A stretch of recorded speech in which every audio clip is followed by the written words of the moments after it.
क्या आप कभी सोचते हैं कि जीवन में असली शांति और खुशी कहाँ है? हम सभी के जीवन में ऐसे पल आते हैं जब हम थक जाते हैं, जब बोझ हमें दबा देता है। हर तरफ अशांति, डर और परेशानी होती है। लेकिन क्या आपने कभी सोचा है कि इसका असली कारण क्या है? शिष्य थॉम्सन हमें एक गहरी सच्चाई की ओर ले जाते हैं। हम अक्सर सोचते हैं कि पाप केवल बड़े अपराधों में ही होता है, जैसे हत्या या चोरी।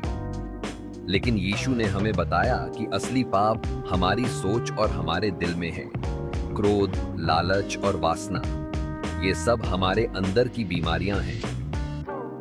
जब हम किसी पर क्रोध करते हैं तो हम हत्या का बीज बोते हैं। जब हम किसी के प्रति वासना रखते हैं तो हम व्यभिचार की ओर बढ़ते हैं। और जब हम लालच करते हैं तो हम चोरी की जड़ में जाते हैं।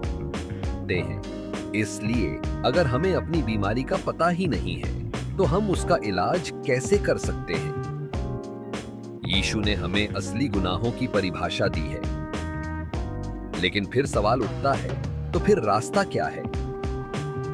यीशु ने कहा, मार्ग, सत्य और जीवन मैं हूं। यह केवल एक भौतिक रास्ता नहीं है, बल्कि यह स्वयं एक व्यक्ति है। यीशु हमें परमेश्वर तक पहुंचने का मार्ग दिखाते हैं। उनका सत्य हमें नफरत से प्रेम की ओर, घमंड से नम्रता की ओर ले जाता है। यह जीवन केवल लंबी उम्र नहीं है, बल्कि पाप से मुक्त, शांति और आनंद से भरा एक नया और अनंत जीवन है। अब हम यीशु पर विश्वास क्यों करें? शिष्य थॉम्सन एक महत्वपूर्ण बात पर जोर देते हैं। इस संसार में कई महात्मा और ज्ञानी हुए हैं, लेकिन आज वे सब जमीन के नीचे हैं। केवल एक ही व्यक्ति है जो मरने के बाद तीसरे दिन फिर से जी उठा, प्रभु यीशु। उनका पुनरुत्थान इस बात का सबसे बड़ा प्रमाण है कि उनकी शक्ति के सामने दुनिया की कोई शक्ति नहीं है।